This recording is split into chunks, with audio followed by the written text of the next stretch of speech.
Bonjour, mon nom est Patrick Boucher. Je suis président de Gardien Virtuel. Gardien Virtuel est une entreprise service conseil en sécurité de l'information.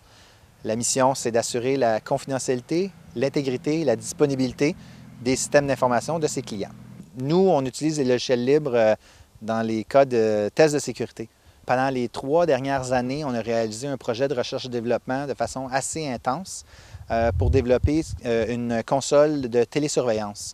L'objectif, c'est de faire la surveillance de tout ce qui s'appelle sécurité dans une entreprise. Journaux d'événements, détection d'intrusion, activités réseau, gestion des vulnérabilités.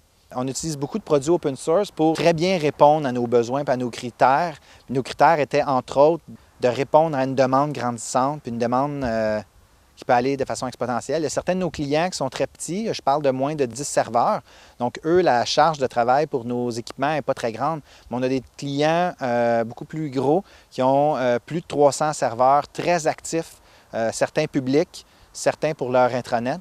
Juste en termes de gestion de journaux d'événements, ça peut être assez demandant. Il faut les lire, les analyser, en faire une corrélation, faire un suivi. Donc, ça demande beaucoup de puissance de nos systèmes et de nos applications. Dans le monde open source, c'était l'avantage qu'on a trouvé, c'est que les logiciels peuvent sont suffisamment flexibles puis malléables ou modifiables pour répondre à nos besoins. Le but de ma présentation d'aujourd'hui, c'est vraiment de démontrer aux gens que les logiciels libres sont performants, sont capables de répondre aux besoins très pointus de la sécurité de l'information, aussi performants, sinon des fois plus que leur contrepartie commerciale, puisque les produits ont été développés exclusivement pour un besoin très précis. Je présente les avantages que je rencontre à l'utilisation de ces produits-là, mais je présente aussi les désavantages d'utiliser ces produits-là, parce qu'il y a des désavantages, puis il y a une gestion de risque à faire. Je présente aussi sommairement ce que c'est la sécurité, puis c'est quoi l'objectif de faire des tests de sécurité, puis justement, comment les logiciels ont été choisis.